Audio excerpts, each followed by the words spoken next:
بسم اللہ الرحمن الرحیم۔ اس وقت موضوع گفتگو فلسطین اور اس کے مقدس و بابرکت مقامات ہیں جو اس وقت دشمنان اسلام کے شکنجے میں ہے اور درد و کرب سے کر رہا ہے، خون کے آنسو بہا رہا ہے۔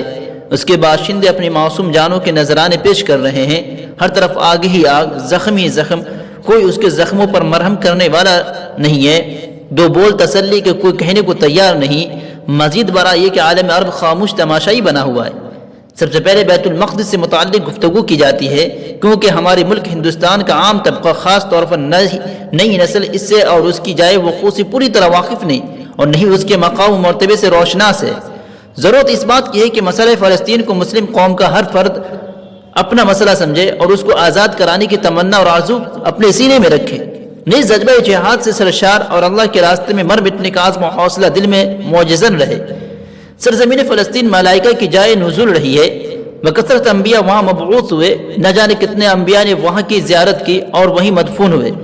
یہی وہ سرزمین ہے جہاں سے نبی کریم صلی اللہ علیہ وسلم معراج یعنی آسمان پر تشریف لے گئے، اور اسی سرزمین پر نبی کریم صلی اللہ علیہ وسلم کو تمام انبیاء کرام کی امامت کرنے کا شرف حاصل ہوا، اور شہر بیت المقدس فلسطین کے لیے دل کی حیثیت رکھتا ہے۔ ابن عثیر رحمۃ اللہ علیہ نے فلسطین کے محل وقوع کو بتاتے ہوئے لکھا ہے کہ اردن اور مصر کے درمیان کا معروف خطہ جس میں بیت المقدس کو ام البلاد کی حیثیت حاصل ہے، جیسے کہ مکہ مکرمہ کو ام القریٰ کا مقام حاصل ہے، یعنی فلسطین کے تمام شہر بیت المقدس کے تابع ہے۔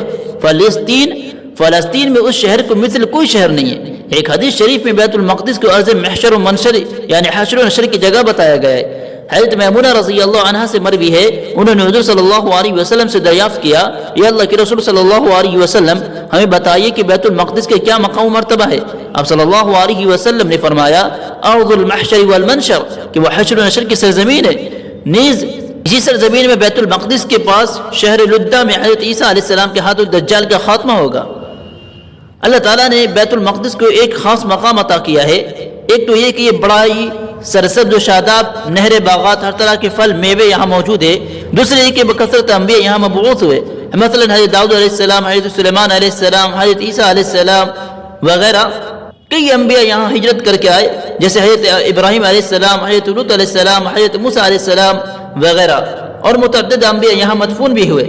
مثلا حضرت ابراہیم علیہ السلام، ان کے قبر شہر خلیل میں معروف مشہور ہے۔ علاوہ سے حضرت اسحاق علیہ السلام، حضرت یوسف علیہ السلام، حضرت یعقوب علیہ السلام اور حضرت موسیٰ علیہ السلام کی قبریں بھی فلسطین ہی میں ہیں، اور حضرت موسیٰ علیہ السلام کی قبر تو بیت المقدس سے قریب ہی ہے۔ خانہ کعبہ یعنی مسجد حرام کے بعد مسجد اقصیٰ کو دوسری مسجد شمار کیا جاتا ہے۔ حضرت ابو ذر رضی اللہ عنہ سے روایت کیا، حضرت ابو ذر رضی اللہ عنہ سے روایت ہے، وہ فرماتے ہیں کہ میں نے عرض کیا اے اللہ کے رسول صلی اللہ علیہ وسلم، دنیا میں سب سے پہلے کون سی مسجد بنی؟